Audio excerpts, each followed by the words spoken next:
Good morning. Welcome to the IELTS speaking test. First of all, let's talk about cinemas. Did you usually go to the cinema when you were a kid? No, I did not. When I was younger, the cinema was not even a thing. The only media platform available was the TV and a Blu-ray player that ran on a compact disc. I cannot forget all the memories my siblings and I had back then. Watching cartoons while sipping a hot cup of chocolate on cold evenings. Do you often go to the cinema with your friends? I'm a big movie fan, so no wonder why I would visit the cinema every 2 weeks.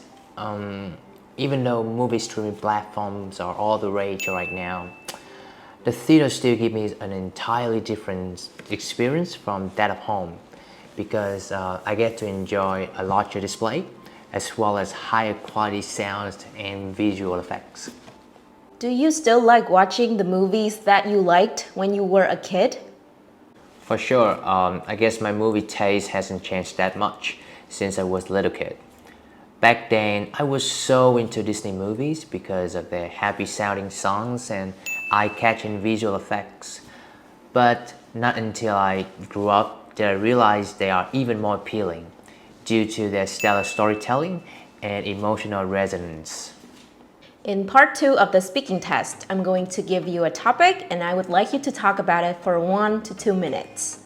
Before you talk, you will have 1 minute to think about what you're gonna say and you can make notes if you wish. Do you understand? Okay, here's some paper and a pencil and I would like you to describe someone that you would like to study or work with.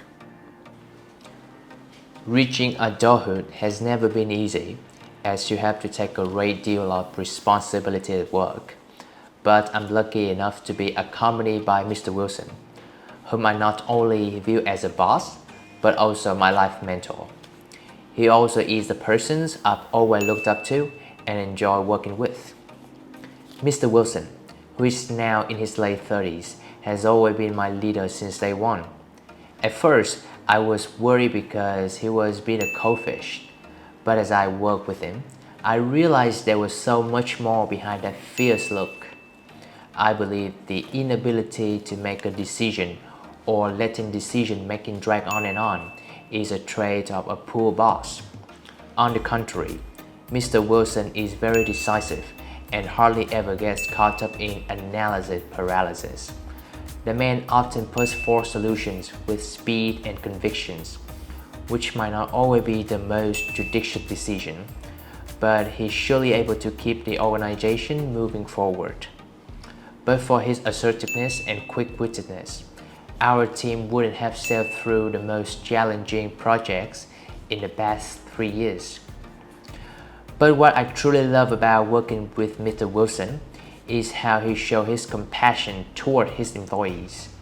A great boss, in my opinion, should be confident enough to show his human side, to make people respect him as a mentor, rather than someone who is taking advantage of others for his own good. Despite being up to ear with work, Mr. Wilson would stop by, say hello, and take a personal interest in his employees' lives. And he wouldn't miss an opportunity to give a pat on their backs when the subordinates are showing great efforts. Working with such a supportive and caring leader makes me feel valued, less stressed, and thus having higher work output. Ever since I worked with him, I have unleashed many of my potentials, to become a better version of myself every day. I'm grateful to have a chance to learn and team up with him and to learn from him. Hopefully, I'll be able to perform that well if I ever become a leader in the future. Okay, so we've been talking about working with people, and now I would like to ask you some more questions about this. What kinds of co-workers do people often like to work with? Well, I guess this varies from one individual to another. But as far as I'm concerned, most people would choose to work with well-organized co-workers. If a person is constantly losing track of important documents or mixing meetings because of a lack of organizations, it reflects poorly on his or her work ethic and dedications. In addition, a modest person would also be ideal to work with, as nobody likes a braggart. If a man keeps exaggerating his value or importance over others, he is giving people a reason to take him down a peg. Which one is more important to you at work? The development of work-related skills or the recognition of your supervisors?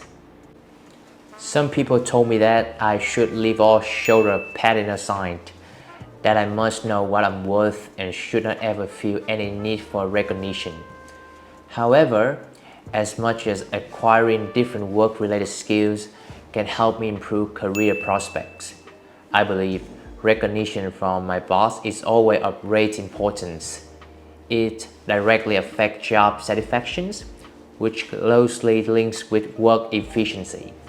Also, appreciative leaders are the reason why I want to stick around and commit to the company. Do you think managers should be friends with their subordinates? Managers, in my opinion, should be friendly with their employees. They should make conversations and get to know their team members. But at the same time, a line should be drawn between the individuals to ensure that the relationship stays professional. No matter how well you get along with employees, at the end of the day, you're still their boss. You assign tasks, review their performance, make decisions on promotion and raises, and have the responsibility of delivering constructive criticism and sometimes laying off or firing them.